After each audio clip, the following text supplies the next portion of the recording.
بسم اللہ الرحمن الرحیم۔ شروع کرتا ہوں اللہ تعالیٰ کے نام سے جو بڑے مہربان نہایت رحم والے ہیں۔ پاکستان میں مغربی جمہوریت کا رقص کفر، لیکچر نمبر 13۔ پاکستان میں فوجی سیاسی حکومتی ٹولہ اور شاہی طبقہ کا مغربی جمہوریت کا رقص کفر کب اور کیسے شروع ہوا اور اس کا تدارک کیا ہے؟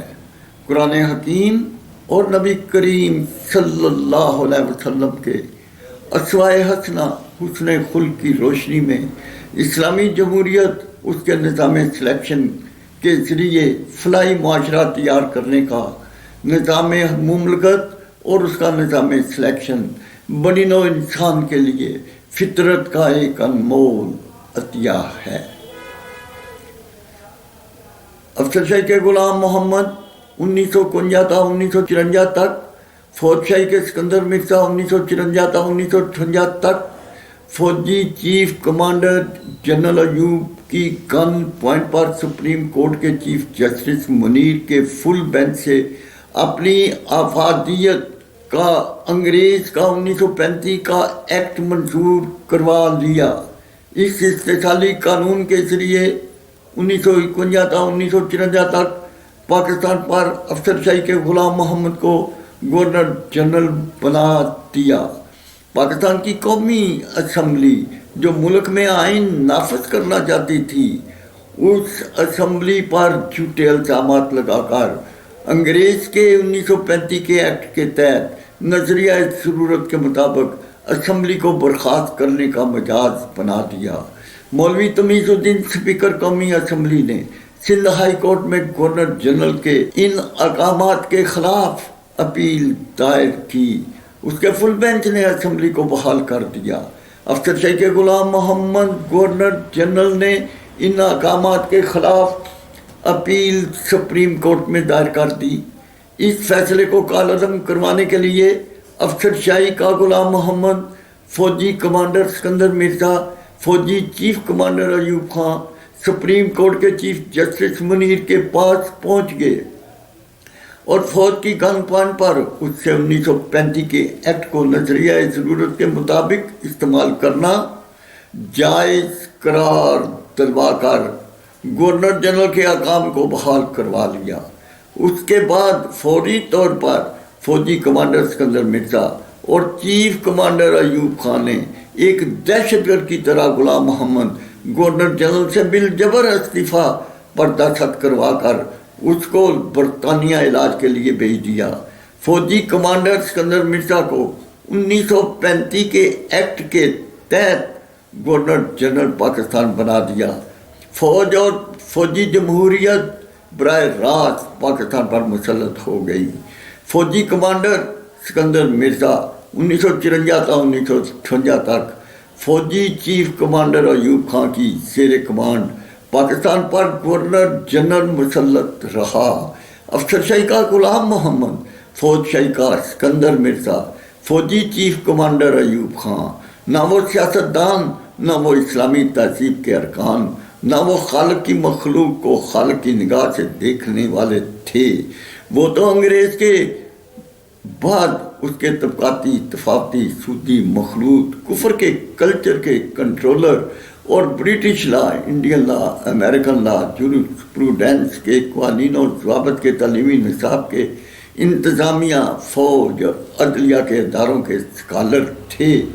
افسر شاہی کے غلام محمد، فوج شاہی کے سکندر مرزا، چیف کمانڈر ایوب خان، عدلیہ کے چیف جسٹس منیر کی ملی بھگت سے ان کو گورنر جنرل بنانا 1947 کو پاکستان بننے کے بعد انگریز کے 1935 کے ایکٹ کے تحت 6 وزیر اعظم کی حکومتوں کو برخاست کرنا، ان کو سیاست سے بلیک لسٹ کرنا، انگریز کے مغربی جمہوریت کے منتخب نمائندگان کی حکومتی بالادستی کو ختم، فوجی جمہوریت کے ذریعے پاکستان کو جیل، 23 کروڑ اہل وطن مسلمہ کے منتخب نمائندگان کے وزیر اعظم لیاقت علی خان کو شہید، 6 وزیر اعظم خواجہ ناظم الدین، محمد علی بوگرا، چودھری محمد علی، سہروردی آئی چندریگر فیروز خان نون کی حکومتوں کو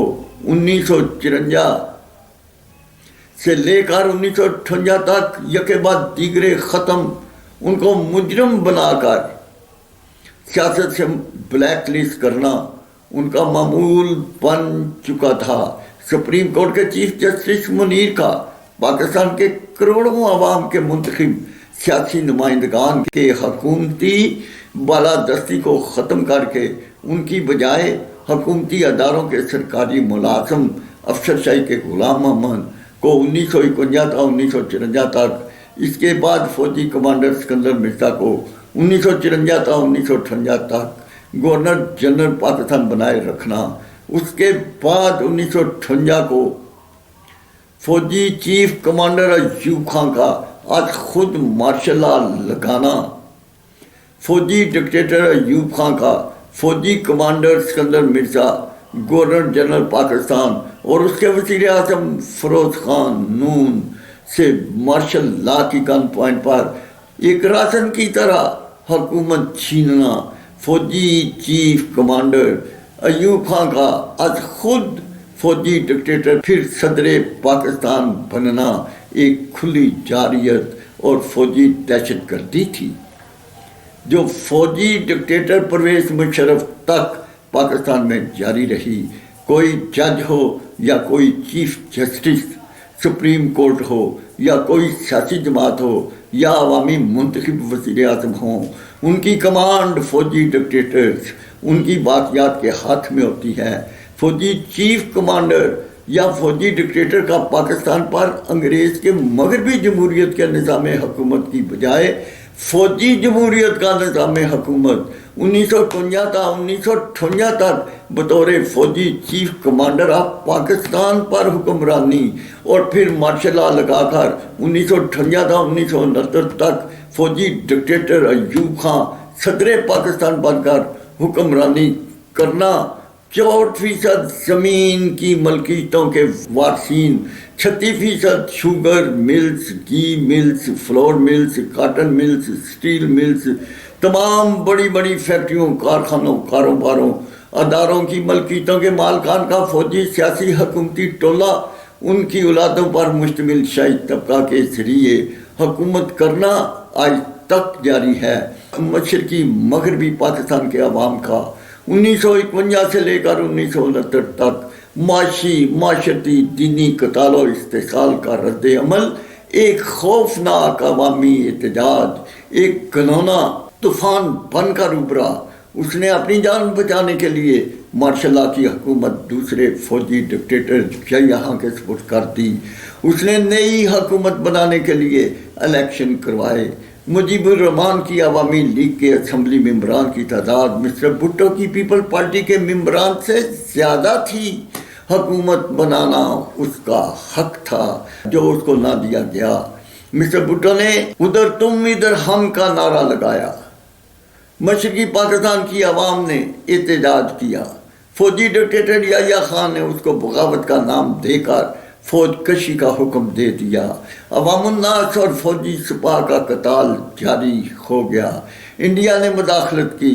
فوجی ڈکٹیٹر، اس کے چند کور کمانڈرز اور مسٹر بھٹو کی مشاورت سے 93,000 فوجی سپاہ کو انڈیا کی فوج کے سامنے ہتھیار ڈالنے پر مجبور کر دیا۔